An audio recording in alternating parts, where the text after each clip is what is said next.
narito po tayo ngayon sa Barangay Hinasling. Hero na tayo, kapiling po natin ang bagong kapitan. At kami masaya dahil ito yung araw ng kanilang victory party. Kapiling po natin, ulitin ko, si Kapitan o si Aquino. Kap, magandang tanghali po sa inyong lahat. Magandang tanghali po sa inyong lahat, mga kababaryo ko. Nagpapasalamat ako sa inyo dahil ako ang pinalad na manalo sa eleksyon na ito. Mga kababaryo ko, sana tayo'y magkaisa sa ngayon dahil ako ang nanalo bilang isang kapitan dito sa ating barangay. Nais ko sanang sabihin sa inyo, mga kabaryo ko, na sana ay maging ang mga katunggali ko ay sana ay magkaisa tayo. Hayaan na natin yung naging laban natin sa eleksyon dahil ang pangarap natin dito sa ating barangay ay magkaisa. So mga kabaryo ko, nais ko sanang sabihin sa inyo na magkaisa tayo para sa ikakaganda ng ating barangay. Magtulungan po tayo. Tulungan nyo ako para sa ikakaganda ng ating barangay. Ang unang project na gagawin ko sa pag-upo ko dahil sa December 1 ang aming pag-upo sa aming barangay. Ang una kong project ay ang magkaroon ng sariling ambulance para sa ating mga kabarangay na nangangailangan, lalong-lamang sa may mga emergency. Ang pangalawa ay ang edukasyon na sabi ko na noon na dapat nating priority dahil yung mga kabarangay natin tapos sa pera na gusto yung mga anak na makapag-aral ay dapat natin tulungan. Ilalapit po kayo sa ating pamahalaan o sa ating gobyerno para matupad ang inyong mga pangarap. Ang pangatlo po ay ang mga senior citizen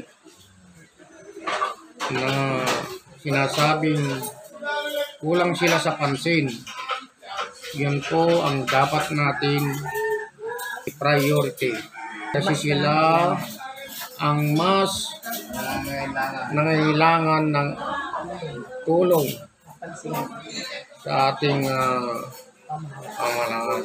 Pang-apat ay yung mga magsasaka na sabi ko noon na dapat natin tulungan.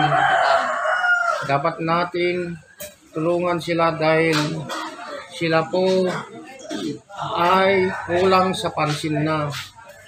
Kulang yung naibibigay, kulang ng kalinga, kulang ng ibibigay ng ating pamahalaan, kulang po talaga. Kasi po maraming nagsasabi na sila ay lalo na kung may tatkana na nangyayari sa atin o dumarating sa ating dito sa ating lugar. Yun po ang kulang sa atin. Kulang sila sa pansin. So, Kap, ilang araw na lang mag-turn over na kayo. Uupo na kayo bilang kapitan kasama ng iyong mga konsiho, mga kagawad.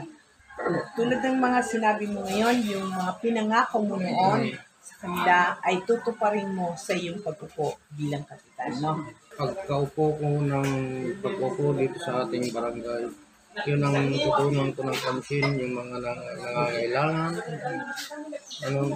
Tulad ng isa pa rito, yung kasi dito sa amin sa mga purok-purok ay kulang sila sa ilaw. Ganun ang